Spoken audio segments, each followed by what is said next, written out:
welcome to another episode of the Nonstop Review. I am your host, as always, Devon, and joining me equally as always is Rick. Hello, everybody. And as you know well by now, we don't like to mince words on this podcast. Here's what I'd usually say, but today we're having a bit of a retrospective, as it were, on Season 2 of Steven Universe. Specifically, we're going to be focusing on our MVP board, but as we focus on the MVP board, we will no doubt branch out into random tangents about our favourite moments, etc. of the Steven Universe Season 2. I said that a bit like Peridot, didn't I? Oh, the Steven Universe. The Steven Universe, the Season 2.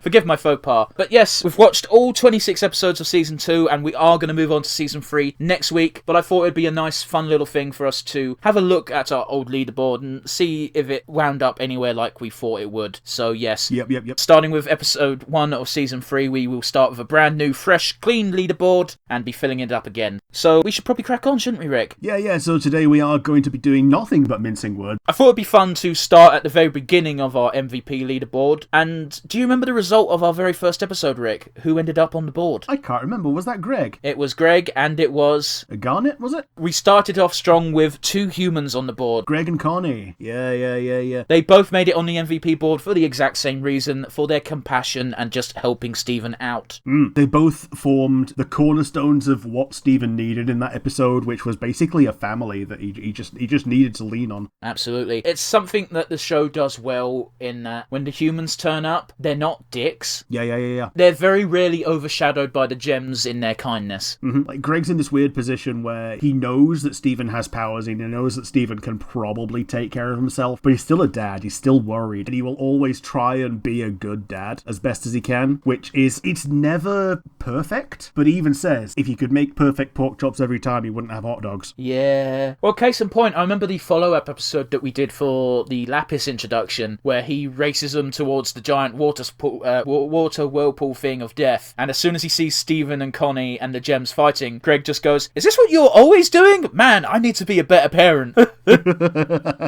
Not in quite so many words, but that's kind of the implication. I need to scold you harder to stop you from putting yourself into this kind of danger all the time. But yes, thankfully, both Connie and Greg get more MVP awards throughout the season, so they stay on our board all the way to the end. Yes, they do. Yeah. Moving on, she ends up topping the leaderboard, so we should probably talk about Episode 3, where we get our first Garnet Award. Yeah, it's the first... Did we get 2 Garnet Awards in this one as well? We didn't, because it was the Uncle Grandpa episode.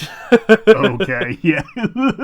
Rick made it very clear by the tail end of the season that he wanted to give out as much awards as possible to knock the little fucker off the board. A, yes, and B, all of the other awards are legitimate. So none of the awards were given to get rid of Uncle Grandpa, but I am glad that he's no longer at the top. There's a few people who ended up on the board, even for brief periods of time, I'd argue shouldn't be on there. But, you know, they were key parts of the episode, so I get why they got their MVP awards. He was a very key part of that episode, even though it was kind of Schrodinger's canon. There's quite a few cases throughout the series where the episode was clearly focused on a character, and that character got both our MVPs. Notable examples are Sour Cream in the second episode, although peeling back the curtain a bit, I had to tell Rick off and cut out the telling off, where it's like, no, you can't give the award to all of the teens. That's going to fuck up the board idea. The next time that actually happens is with Lapis. She only shows up in one episode, and she stood out in that episode. Yeah, not giving it to Lapis in that episode means you didn't watch the episode. The 2 notable examples I can think of where character focus didn't get both awards is literally Ronaldo's episode and Uncle Grandpa's episode. Because I don't like Ronaldo, so I gave it to Garnet out of spite, because Garnet had that cute moment where she said, "Fine, us crystal gems will go away," and then very quickly turned that around when Ronaldo started begging, and she found it funny. Yeah. She knows the outcome of this as well. She knows how to mess with them. It's a fact I often forget. Yeah, she's got the future vision. It actually comes up as a key plot point during the motel episode, because Sapphire can easily deal with the Pearl betrayal because she can see that everything works out. But the Ruby half doesn't know that. She needs to work through her emotions, and we get the cuddle at the end and everything works out. Yeah, here's the thing. The Ruby half does know that Sapphire knows everything's going to be okay, but she's mad now. Yeah. You got to work through your emotions. You can't just put them on ice. Let's see. How long did it take for all of the crystal gems to get at least one award? Do you want to take a guess? Wasn't Pearl the last one to get one? She was. But can you guess what episode it was? How long did it take? Was it after Peridot had actually joined? No. Okay. It took until week 14. Okay. That was the episode where they did a show for Maya Dewey. Okay.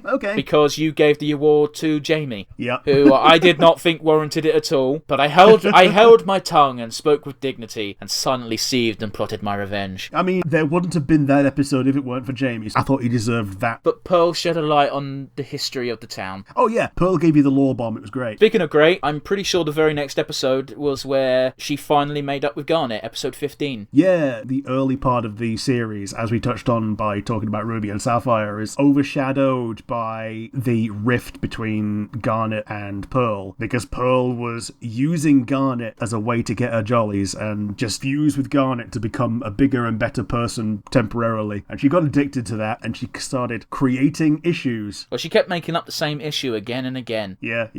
I think it's how Amethyst got quite a few of her kudos in how she dealt with the rift between those two, at least early on. Because it's one of those where, yeah, Amethyst isn't old, but at least she's mature enough to deal with this. Which, honestly, I would never have guessed. Let's jump forward a little bit, shall we? Sure. Episode 18. Peridot joins episodes more regularly. How do I know this? She gets 2 awards that week. Jumps ahead of Uncle Grandpa immediately. Week 16, Uncle Grandpa got knocked off the board by Priyanka. Sure. Yeah, you told me when this series started, because about episode 10, Garnet is at a fucking well early lead. She's on 8. She beats out everyone quite easily. The closest person to her at that point is Greg with 3. Yeah. I was like, I don't think anyone's going to beat Garnet. And you straight up said, okay, end of the series, we get introduced to Peridot, and there's a lot of Peridot episodes. If anyone's going to do it, it's going to be her. So I was quite excited, because I've seen Peridot be a goof as opposed to a villain, and she is more interesting as a goof. One of my favourite episodes is one where Peridot is just on the receiving end of slapstick for the entire episode. Even though Peridot appeared and she was a regular occurrence, she didn't get all of the awards straight up from her appearance, like I suspected she might after your words. The next couple of episodes, she split the award with Steven in episode 19. Episode 20, despite being a Peridot heavy episode, we both decided Pearl deserved the award more than Peridot. Yeah, because here's the thing, even if it's a Peridot episode, sometimes she's not the hero. In that episode, she was fucking insufferable. Yeah. It's the one where she was making the robot, wasn't it? Yeah, it's the very initial signs that, yes, Peridot can change, because by the end of the episode, she is definitely more tolerable than she was at the beginning, because she's learned her lesson. It's not fully stuck yet, but it's the beginning of the chipping away of the, quite frankly, racism. The foundation for the new building blocks, as it were. And they follow it up next episode with the Amethyst stuff, where she says some quite hurtful things to Amethyst without realising it. And you can tell Amethyst is hurt because she goes quiet. It's a rare example of positive discrimination in children's animation. Yeah. It was meant to be from a place of respect and admiration. Not the Pearl stuff. Okay, the Pearl stuff wasn't, but like for Amethyst it was. Yes, but no, because you got to bear in mind, Peridot was like, you're a quartz. You're meant to be really strong, so I respect you for that. But man, you're real weak for a quartz. Yeah. It was completely innocently insensitive. That doesn't forgive it, but lessons we learn. Again, Peridot grows at the end of each of these episodes. I think the one that she grows the most in is the Garnet one. Yes, but we'll get to that because that's the very last one. Because we've only got like 4 episodes left to discuss, I might as well do these one by one. The next episode is the flashback episode for Garnet, where Garnet gives the little story time to Steven and explains how she first formed Garnet, which is great because they even make a point of one of Steven's presents on this day was going to be Garnet just revealing that she is a fusion, but that got spoiled early on by Jasper and Peridot being shits. Yeah, it got spoiled in season 1. Got spoiled in the best way. Yeah.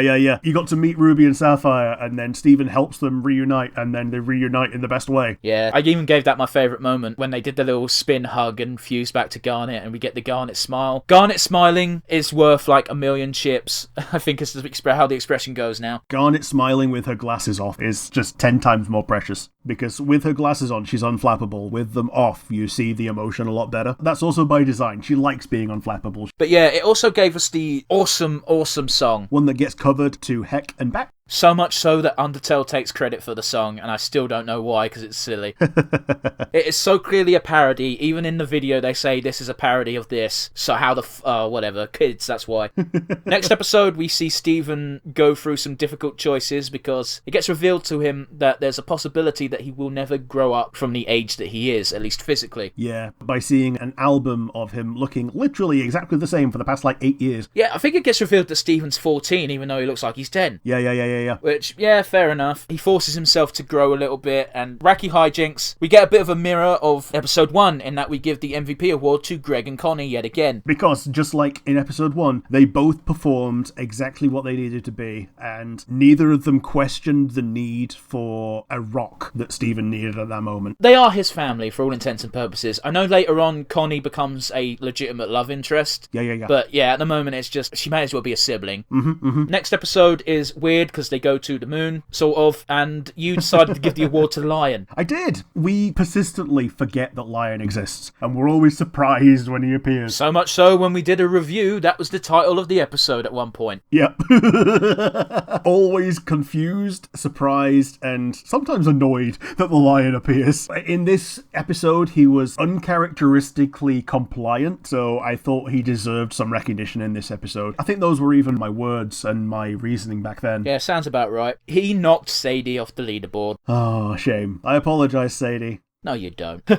I gave the award to Peridot because I remember that episode was actually a bit difficult to give an MVP for, because whilst plot happened and stuff got advanced, there wasn't really a hero. Even Peridot was being insensitive in that episode. She was doing her normal thing of assuming that her old values held true. Well, it's also Peridot wasn't a face yet. She was still going to the moon to try and report to Yellow Diamond. Because she pocketed an item, didn't she? Yeah, she pockets the comm link and then saves it till she gets home to use it. Speaking of, next episode, we both gave the award to Peridot because she told Yellow Diamond to fuck off. Yeah, she called her a clod. It was the defining face turn moment for Perry. Yeah, when you call your old boss an asshole and quit just to join the opposing army, yeah, that's definitely a face turn moment right there. It's one of those as well, because the conversation started where Peridot was not planning to do that at all. Peridot wanted Yellow Diamond to abandon her plan to destroy the Earth because she's been on Earth. She's seen that things are there that are worth preserving, worth protecting, and Yellow Diamond doesn't want any part of that. She just wants that place gone. She wants it gone from her memory. She wants to heal from the trauma and heal from the bad memories of Pink Diamond passing away and dying there, and just wants the place gone. Wants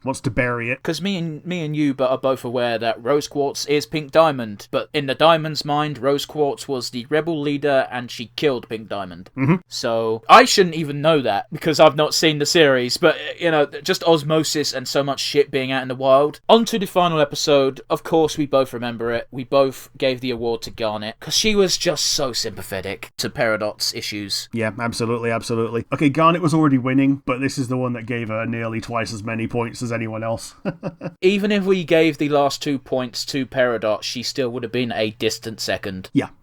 Well, actually, no, it would have been a close second. It's just a case like Garnet is the standout for season 2. And I've got to be honest with you, I suspect if she's not top, she'll probably be in the top 3 for season 3. Because she is the leader of the Crystal Gems. She tends to be the person who resolves shit. Not always through combat either, because again, this season has been quite devoid of it. And it's another thing that Pearl being so low is because of her role throughout the season as essentially a heel protagonist, in terms of the things that she's been doing have been for the greater good, but very self-serving, until she tries to have her come around and her face turn. So that's why she's not got very many awards. I think with Pearl, we probably could have given her 2 additional points early on, but we both decided to go with either Stephen or Connie. Yeah. During that sword fighting episode, it was a very close, I don't know about you, but I think I gave it to Connie. Yeah. I think Pearl was our second choice for both of them. That moment at the end where Pearl has that moment of retrospective of, okay, I'm training this person to be a ideal soldier with no emotions and no feelings, but that was the problem that I had when I was serving Rose. Mm-hmm. She even calls herself out on it when she accidentally says, "Why won't you let me do this for you, Rose?" It's heartbreaking. Because as an ageless being, she's not moved on, which is a bit of a pain and a bit of a problem. I don't know what season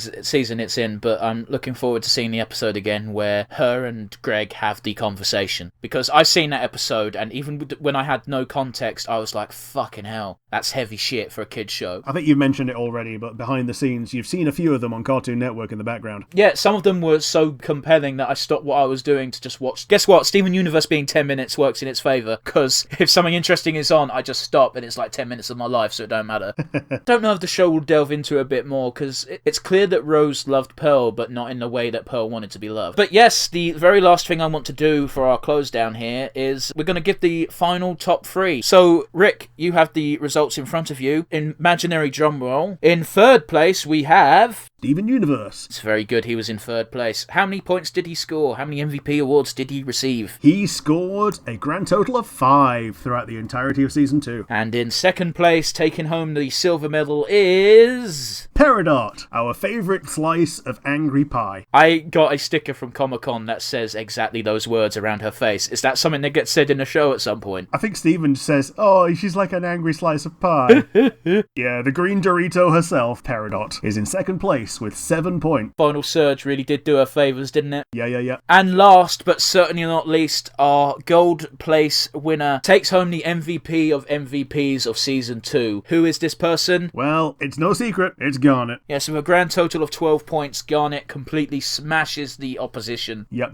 I think we counted that she's got more than the rest of the other gems put together in terms of the crystal gems, at least. If you put Stephen, Amethyst, and Pearl together, she has the same amount. However, if you include the time we gave an award individually to Ruby and Sapphire, then yeah, she beats all of them. Yep. Yeah, that's going to be it from us for Nonstop Review. Join us next week where we start with a clean slate, brand new leaderboard for Season 3 of Steven Universe. So yes, look forward to the debut of that. We are certainly looking forward to watching more of it together. But for now, it's going to be a goodbye from me. And it's going to be a goodbye from me. Bye-bye! Bye!